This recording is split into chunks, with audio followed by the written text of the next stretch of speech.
Hey guys, what's up? Welcome to another video. In today's video, I'm going to be previewing the 2018 March Madness Sweet 16 for the NCAA March Madness Tournament in 2018. So let's get right into it.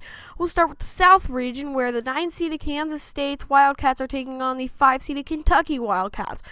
Kentucky really didn't seem to have a clear path to here. They didn't seem to have the easiest.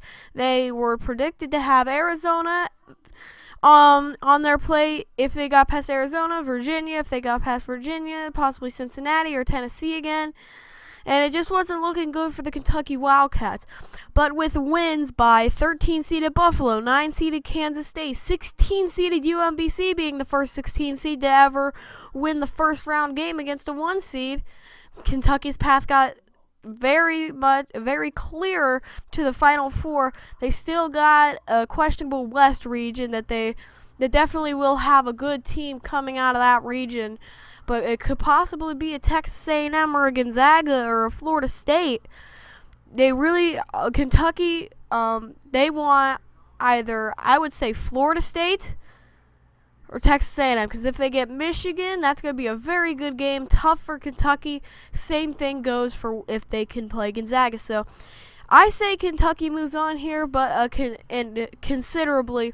And their road to the Final Four is very clear coming out of the South region. The other South region Sweet 16 game is 11-seeded Loyola Chicago being one of the 11-seeded Cinderellas left in the tournament against number 7-seeded Nevada. Nevada were down 22. Many people turned off the game, switched the TV station to watch a different game, as it was March Madness. There's a lot of other games on. Nevada comes back down 22 to end up winning the game altogether and moving on, beating Cincinnati, just making that South region even more chaotic. 11-seeded Loyola Chicago, they were kind of a team that everybody was keeping their eye on to be a Cinderella, being picked at the first round of the tournament, and they won on a last-second three, and this time they went on a last-second jumper on Tennessee and Sister Jean. That Loyola Chicago story, it's just like March stories. It's what you live for in the month of March in NCAA basketball, those stories. And taking down Tennessee, who I had them personally going to the Elite Eight in my bracket, but don't mind my bracket. It's completely busted. I'm not going to come up with that anymore in the video because my bracket's busted. Leave down in the comments how busted yours is, and if your national champion at least is still in, because mine is. I ended up predicting Kansas to win it all. I know a lot of people picked Villanova. They're still in. I'll get into their Sweet 16 matchup in a little bit, but again, Loyola, Chicago, Nevada, a battle of who's going to be the Cinderella to move on to the Elite Eight in the West. I honestly believe that Loyola, Chicago, and Sister Jean are going to move into the Elite Eight to face Kentucky, and that's going to be a great game. But I'm going to leave it at I predict Loyola, Chicago, and Kentucky. So Kentucky fans, Loyola, Chicago fans, I'm picking you guys to move on to the Elite Eight out of the South region. Now to the East region, Villanova, a 1 seed facing 5 seed West Virginia. West Virginia hasn't made back-to-back Sweet 16s under Bob Huggins, but it happened, and you really, against top teams, if you look at it, West Virginia hasn't been able to deliver this year.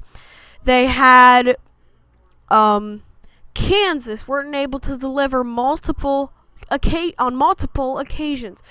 They had Kentucky, they weren't able to deliver. They had Texas A&M, who at the time was the 8th seed in the nation, weren't able to handle them.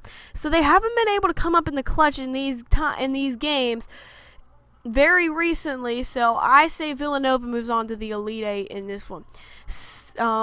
Next we move on, 6-seeded Florida facing 2-seeded Purdue. Florida, a team that some people didn't even have coming out of the first round on their bracket, so kind of a surprise 6 seed. They were able to take down Texas. Actually, now that I think about it, Florida did lose, and it is Texas Tech against Purdue. Yeah, that's my mistake on that one.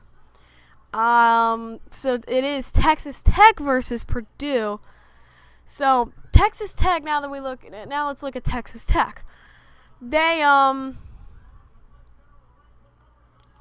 Texas Tech, they had a great win against West Virginia, as I mentioned earlier.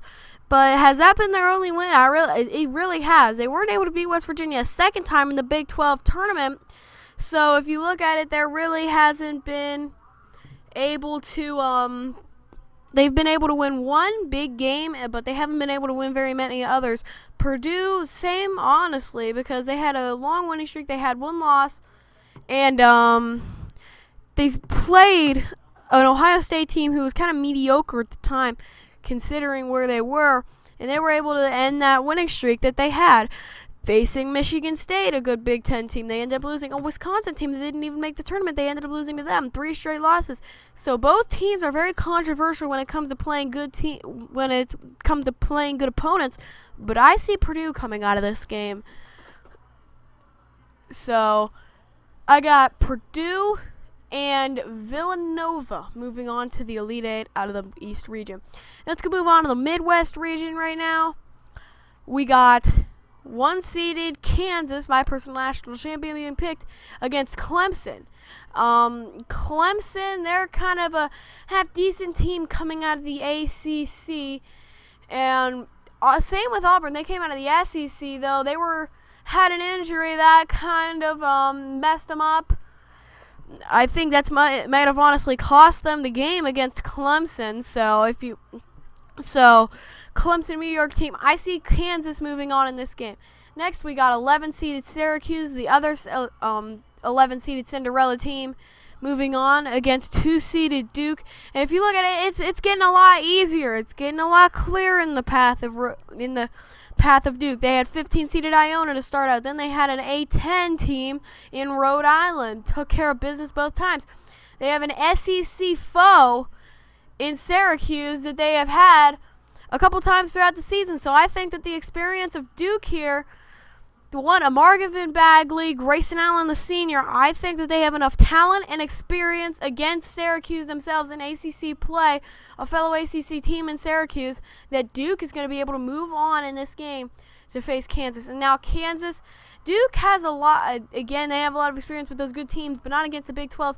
Kansas, they don't have experience against ACC teams. So I say that this is going to be a very contested matchup if that were to happen in the Elite Eight. So that is what I have coming out of the Midwest region. Now on to the West region. 9-seeded Florida State taking on 4-seeded Gonzaga. Gonzaga coming off an impressive win against the Ohio State Buckeyes.